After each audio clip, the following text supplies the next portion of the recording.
BEd second semester के छात्र ध्यान दें कि आपके चौथे प्रश्न पत्र पर्यावरण शिक्षा में हमारी आज की चर्चा पर्यावरणीय शिक्षा की आवश्यकता, महत्व एवं उद्देश्य पर चल रही थी।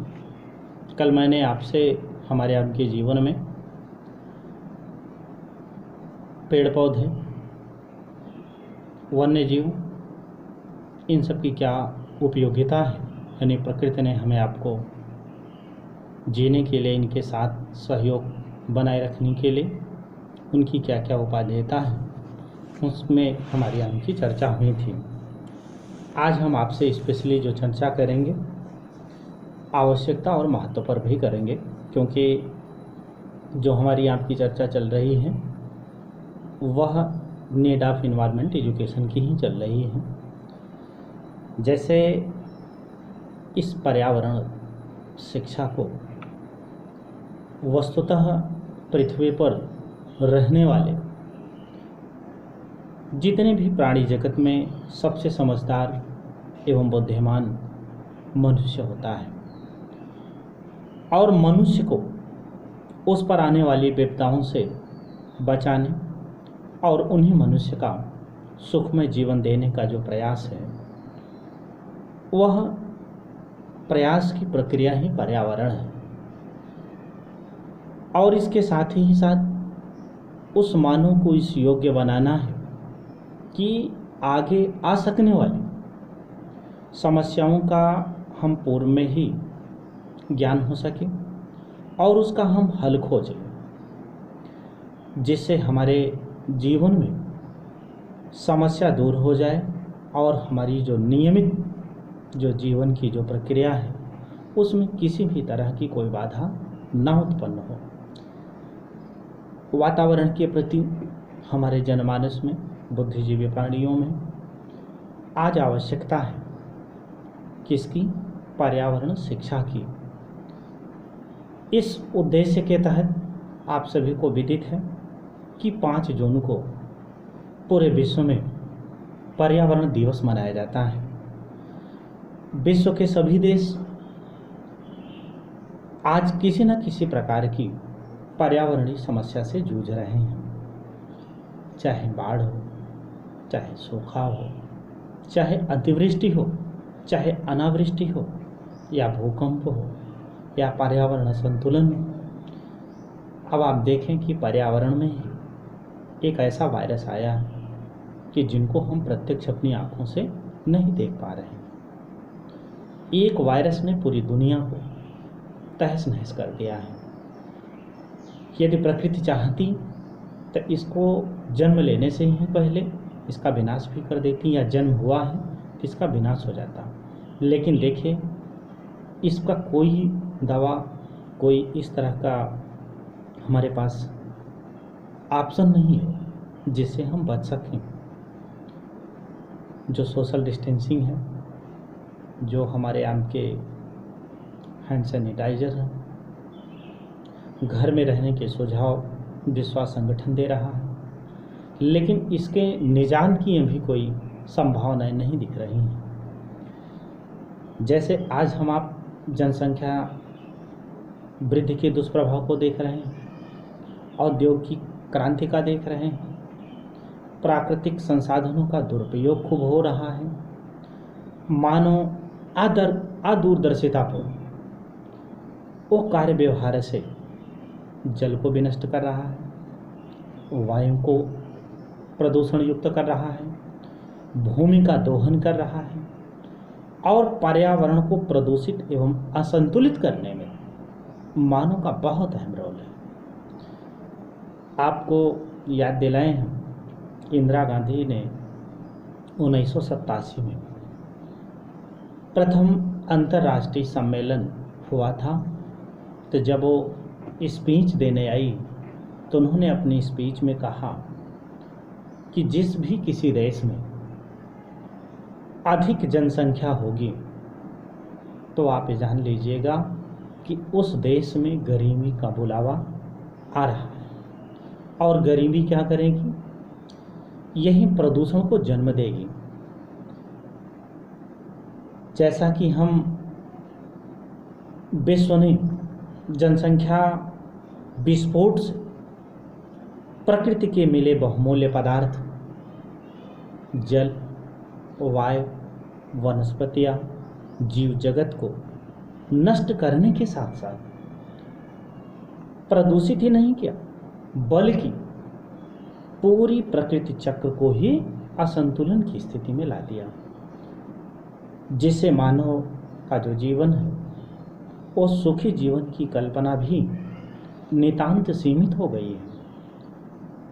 कुछ हम आपको, जैसे यदि हम आप इसमें की एक लंबी सूची बनाएं कि आखिर वे कौन कौन से ऐसे वस्तुस्थितियाँ हैं कि जिनसे इस पर्यावरण को हमें कौन कौन से कार्य हो गए जिससे हमारी आज पर्यावरण असंतुलन है। सबसे पहले तो आप जनसंख्या विस्फोट की वजह से आप देखें, मनुष्य के रहने के लिए मकान, आवासीय कॉलोनियाँ और प्रकृति के नाम पर हमारे वनों का कटान हो रहा है। बड़े बड़े पहाड़ों को तोड़ करके राजमार्ग बना दिए गए।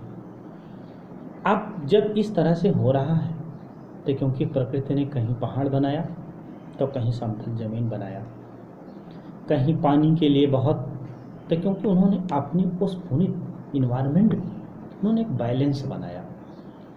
लेकिन उसको हम अपने विकास के नाम पर क्या करना शुरू कर दिए, उसका दोहन करना शुरू कर दिए। जैसे हमारा सौरमंडल में पृथ्वी एकमात्र ऐसा ग्रह है जिस पर मानव जीवन संभव है। इसे नष्ट होने से बचाना है और उस पर बसने वाले जो भी मनुष्य हैं उनके प्राणी मात्र का जीवन सुखद उपलब्ध कराने की हम संकल्पना करते हैं। अभी किसी को कहा जाए कि आप दुख प्राप्त करना चाहते हैं तो कोई तैयार नहीं होगा। सुख की कल्पना सब सारे लोग करते हैं, और लेकिन इस सौरमंडल की पृथ्वी का जो ग्रह है जहाँ पर मनुष्य रह रहा है और उसे भी विनष्ट करने में भी मनुष्य ही उसको क्रियान्वयन कर रहा है। जैसे वन्य जीवों की आश्रय स्थल की सुरक्षा की कमी हो गई। क्यों कमी हो गई? क्योंकि हमारा जो जंगल था, जो पर्वत कंदराएँ थी, विकास के नाम पर उनको हमने समाप्त कर दिया। जैसे वर्षा की मात्रा में निरंतर कमी हो रही है, और जब वर्षा की मात्रा में निरंतर कमी होगी तो होगा क्या कि हमारा जो भूगर्भ का जो जल है वो दिन प्रतिदिन वो निचले स्तर पर जा रहा है। या जब बरसात होनी चाहिए तब नहीं हो रही है, और जब नहीं होनी चाहिए तो बरसात हो रही है। वायु चक्र में असंतुलन है, भूमि क्षरण की अधिकता हो गई है, बाढ़ या तो आ जा रही है या तो सूखा हो रहा है। हमारी जो ऑक्सीजन है जिसको हम प्राणवायु कहते हैं उसकी कमी से जनजीवन का अस्तित्व खतरे में है। जैसे मैं कुछ महीने पहले आपने देखा कि हमारे आगे देश के कुछ प्रदेश में ऑक्सीजन नहीं था, लोग सांस लेने में उनको तकलीफ हो रही थी तो ऑक्सीजन की बाटल लेके चला करते थे। लेकिन प्रकृति का जो ऑक्सीजन है उसको बाटल लेके चलने की ज़रूरत नहीं है, बल्कि ये हमारे जीवन को समुन्नत बनाने के लिए ये 24 आवर्स हमें शुद्ध ऑक्सीजन देने का कार्य कर रहे हैं। क्योंकि जब इन्वायरमेंट में कार्बन डाइऑक्साइड की अधिकता होगी तो होगा क्या, हमारा जो ग्रीन हाउस है उसके प्रभाव में निरंतर वृद्धि हो रही है, जिससे पृथ्वी का तापमान दिनों दिन क्या हो रहा है, बढ़ रहा है। अर्थात आप यूँ देखें कि प्रकृति को पुनः संतुलित करने और भावी पीढ़ी को जो हम विरासत में दे रहे हैं उसको सुंदर और व्यवस्थित भविष्य प्रदान करने के लिए सबसे पहले हमको अपनी जनसंख्या वृद्धि पर नियंत्रण करना होगा। केवल वनस्पत जगत ही कार्बन डाइऑक्साइड को प्राणवायु में परिवर्तित कर सकते हैं। यानी वायुमंडल में ऑक्सीजन को पुनः संतुलित करने और भावी पीढ़ी को हम इस पर्यावरणीय विकृति से अवगत कराने के हेतु हम कुछ ऐसा करें जिससे हम भी सुखद जीवन व्यतीत करें और आने वाली जो जनरेशन है उनको भी विरासत में हम शुद्ध ऑक्सीजन की व्यवस्था दें। अर्थात हमको क्या करना चाहिए, वृक्षारोपण करना चाहिए, या जो वृक्ष लगे हैं उनका दोहन नहीं करना चाहिए बल्कि उनकी सुरक्षा करनी चाहिए, उनका संरक्षण करना चाहिए। क्योंकि प्रकृति के संसाधनों में, मैंने आपको जब प्राकृतिक संसाधन पढ़ाया था तो प्रकृति के संसाधनों में विशाल भंडार भी अनंत सीमित ही है, लेकिन उसका जब हम उचित और बुद्धिमत्तापूर्ण उपयोग करना चाहिए, यानी ये ज़रूरत है। क्योंकि बदलते रहन सहन में परिवर्तित हमारी जो आवश्यकताएं हैं और विश्व के देशों को आगे बढ़ाने की होड़ में हम प्राकृतिक संसाधनों का इतना उपयोग किया कि संचित कोष रिक्त होने लगे। विभिन्न प्रकार के परिवहन के साधनों का उपयोग एक आदमी एक गाड़ी की होड़ के प्रदर्शन में करने लगा। पेट्रोल की समाप्ति कगार पर आ गया। बड़े बड़े उद्योग या कोयले के जो भंडार हैं उनकी स्थिति दयनीय हो गई। यानी सरकार या मानव वैकल्पिक ऊर्जा ढूंढ रही है, परंतु कल्पना कीजिए जब ये सब समाप्त हो जाएंगे या इनका उचित या बुद्धिमत्तापूर्ण उपयोग नहीं हुआ तो क्या हमारी आवश्यकता का कोई अन्य विकल्प बचेगा? नहीं बचेगा। क्योंकि विकास की प्रगति के नाम पर चाहे हवा हो, चाहे जल हो, चाहे भूमि में कचरा हो, चाहे औद्योगिक अपविष्ट हो, वाहनों का धुआं हो, रेडियोधर्मी पदार्थ हो, नाभिकी अस्थों के रूप में छोड़े। प्राकृतिक पर्यावरण के साथ साथ हम देखें जैसे मनोवैज्ञानिक, सामाजिक, सांस्कृतिक पर्यावरण में भी संबंध है उसमें भी मधुरता जो थी, उनका जो कोरिलेशन था वह भी आज एक समस्या है। शहरीकरण, असमानता, शोषण, हिंसा, अन्याय, प्रतिस्पर्धा, आतंकवाद, गरीबी, कुपोषण, बेकारी आदि देखा जाए तो हमारे समाज के एक स्थायी अंग बन गए हैं।